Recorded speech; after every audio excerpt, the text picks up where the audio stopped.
overreacting. It can't be that bad. You seemed fine yesterday. You're probably faking it. I bet you could make your symptoms go away if you just tried harder. These are just some of the hurtful and terribly misinformed statements that people living with mental illness often have to deal with. When talking about mental health in academia, there's often discussion about coping and overcoming the bad days. But that's not what this video series is about. We can't really talk about overcoming the bad days without first understanding just how crippling they can be. 8 brave individuals at various stages of their academic journeys have come forward and have been kind enough to talk to us about mental illness.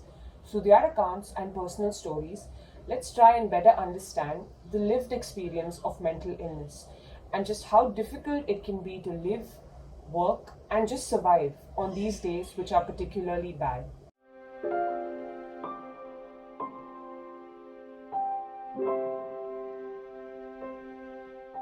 My mental health journey. I'd describe it as long, debilitating, heartbreaking, demoralizing, a learning experience. I moved interstate to start my PhD at the start of 2016, and there were a lot of significant life changes in a really short period of time, both personally and professionally. And I think I kind of held on for a while, but after about a year of my PhD, I was having out of body experiences, kind of looking down at myself from above and feeling very disconnected from myself. I was having hallucinations in the bath. Um, I was really struggling to do my PhD work. I was crying all the time. It had a significant impact on my work, and my supervisors obviously saw this and they suggested I took some time off, which for me was horrifying because it kind of confirmed all of my fears that I wasn't good enough. And long story short, I did take the time off and I'm really glad that I did. But through that time, I couldn't work, I couldn't cycle my bike, I couldn't drive a car. I was totally withdrawn from friends and family, and I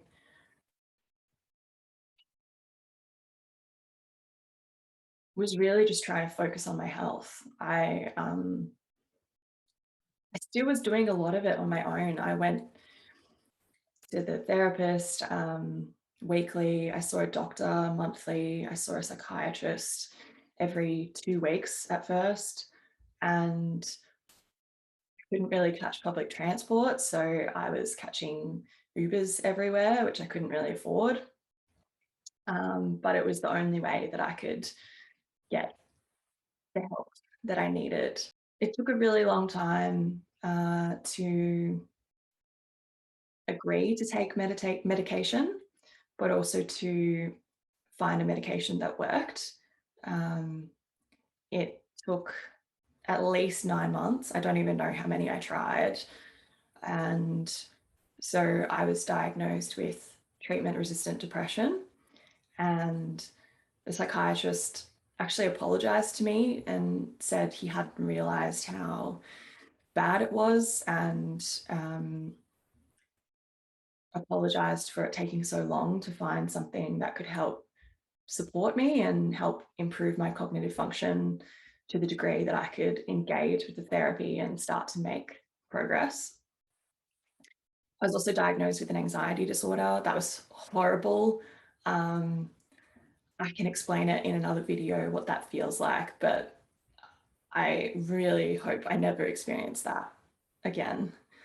I was seeing a counselor, and I did bring up some mild concerns that I thought that I might be bipolar. So I was, keeping a mood diary, keeping track of things that would trigger severe mood swings. And it generally was just brushed off as being, things that every graduate student deals with. So I kind of pushed that to the back of my head. Um, Flash forward a couple of years, and I knew that I needed to get at least like some anti-anxiety medication or antidepressants. So I went to a school nurse practitioner, got those, and um, as anyone who's aware of bipolar, being put on antidepressants can make it substantially worse, which it did. And so at that point, the nurse practitioner had mentioned that she thought it would be a good idea for me to take like a mood disorders quiz test and then go see a psychiatrist. And from there, I was diagnosed with type 2 bipolar, generalized anxiety disorder. And so dealing with that diagnosis was a journey. On the one hand, it felt amazing to have a diagnosis and to understand like this isn't me making it up. It's real, and there's things that can be done for it. That being said, I do have a lot of hypersensitivities to medication. So the trial and error process of finding the medications that work for me was particularly intense. I had to go to the hospital because of allergic reactions to some of the mood stabilizers that I was on. But I finally ended up getting to a place where I was what my psychiatrist like termed stable. And so that's kind of how I went from undiagnosed to diagnosed. And I'm very fortunate now because I have the education and the awareness to help others and let them know that, if you feel like something might be off or out of the ordinary with yourself, then you continue to advocate for yourself. My mental health journey began back in 2012 when I first started my undergraduate degree at university. I quickly learned that it was a high-pressured environment whereby you had to work hard to achieve the grades that you wanted. And I'd never been in this environment before where I felt such pressure. And this was when I first realized that my mental health wasn't as stable as some of my peers around me. I was initially diagnosed with OCD. I was very obsessive about the quality of my work and perfection.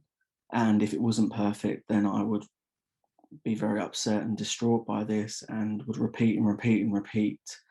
And I never learned how to understand that it was okay not to be 100% perfect all of the time in both myself and my academic work. This led to anxiety developments as well, whereby because I was so frustrated with not being able to achieve perfection, I was worried about the consequences. Over time, this deepened into depressive episodes also, and in 2015, it came to a head whereby I attempted suicide. After attempting suicide, I was in a treatment program whereby I was very much given the help that I deserved and needed. Today in 2021, I would say that I have anxiety with depressive episodes, but I would describe what I have right now as high functioning anxiety. People see and I feel that I have a strong work ethic. I'm highly organized. I like things to be done in a planned, cohesive manner.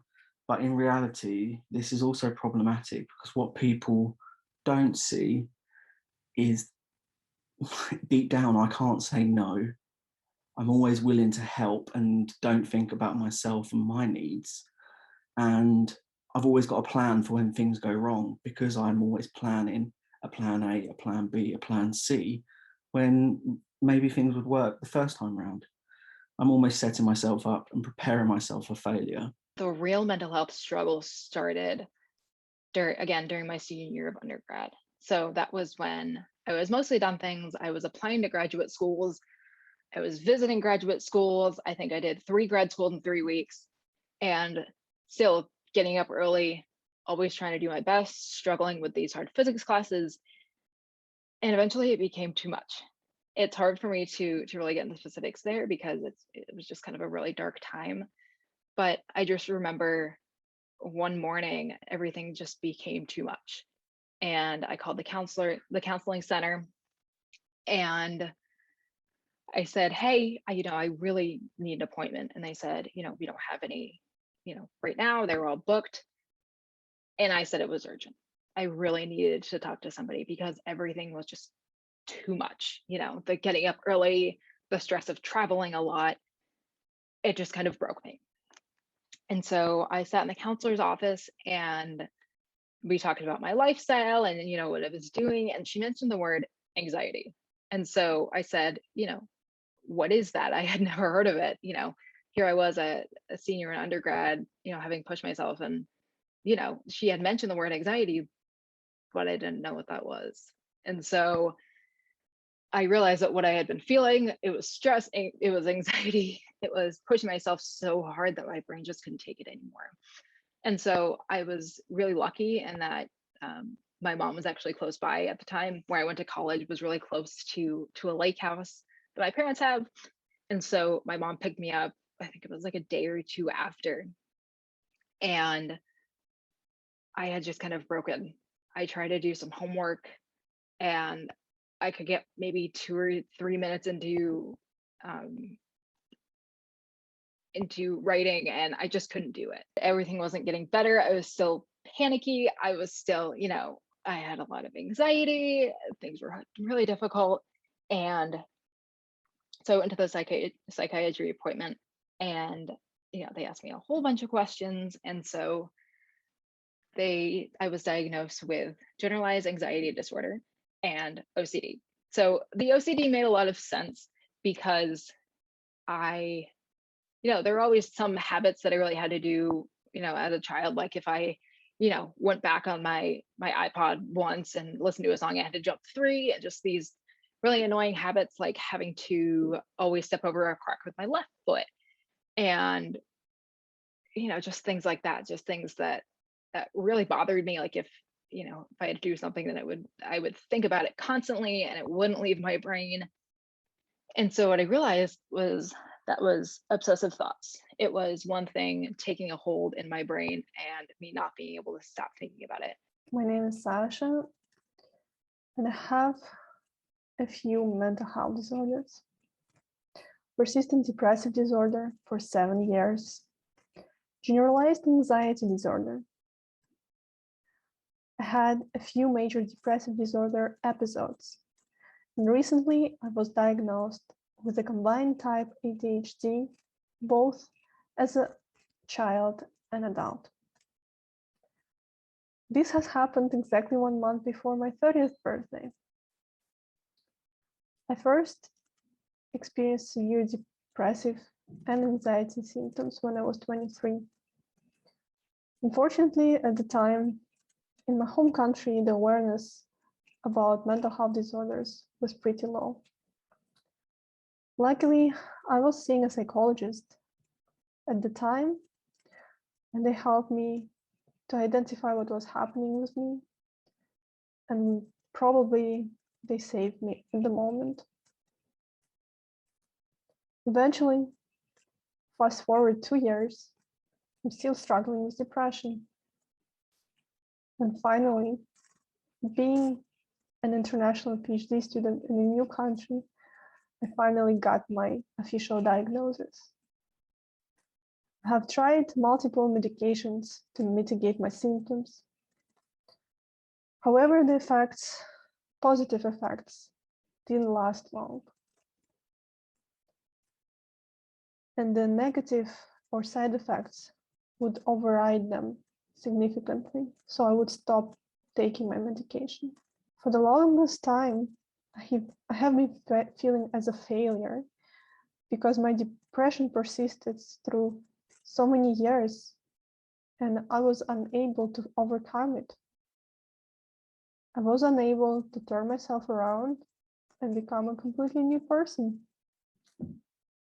Since I started suspecting that I might have ADHD, the way I see myself has changed dramatically. I stopped trying to block myself from living my life, because before I had been thinking and feeling that I didn't deserve it. For the first time, which did not happen so much during my PhD, I was questioning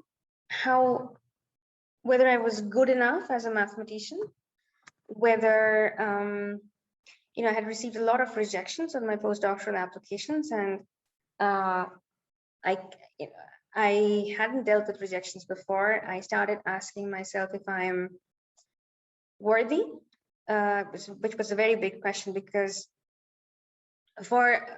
up until then, worth for me had always seemed very natural to equate to how good a mathematician I was, and how good a mathematician I was all about how successful I was in terms of, the parameters that are usually considered for success by the rest of the society, like how many offers did I get, how many grants did I get, how many papers did I write, what journals are they getting published, and all that. So I started suffering from low self-esteem, low self-worth, a lot of self-loathing, thinking that I am no match for, and this was another crucial thing, that I kept on comparing myself with other people who are very, very close friends of mine, but I still thought that, how come they're friends with me? Because they're so much better, and I'm just not good enough. I continually thought of myself as inferior, as unworthy, as unlovable. Then when I moved to Atlanta, it all became a lot exacerbated by the fact that during my PhD, I had made lots of friends. I think it's easier when you're a student, but then when you are a postdoc, it's almost like, you're just an employee, and making friends became a lot harder, and I became extremely lonely. So loneliness fueled everything to, it's like such a huge magnitude, and it was overwhelming. So this is the context of how things started falling apart, and everything, I started feeling that everything that was happening to snub me. You fall into this sort of like a mindset where you are so, it's almost like living under the crushing weight of a mountain. Your heart is under so much pressure that you can see no light, and you can see no hope, and you can you cannot appreciate anything. You cannot count your blessings. It's not like you don't want to, it's just that it's not possible. My journey related to mental health started more or less 2 years ago. At that time, I was going through a quite intense period, quite a stressful period. I never had been diagnosed of any serious mental health conditions, but at that time I felt I was not able to cope with the ongoing stress. I'm Sophie Prasolic, and I live with bipolar disorder. Bipolar is an illness of extremes where the sufferer typically experiences excruciatingly high, elevated moods, and equally devastating periods of low mood and depression. I experience both of these sometimes at the same time, which might sound a little bit strange, and trust me, it's very strange to experience, but for me, and every person with bipolar is different, but personally, I think the hardest times to get through are the periods of depression.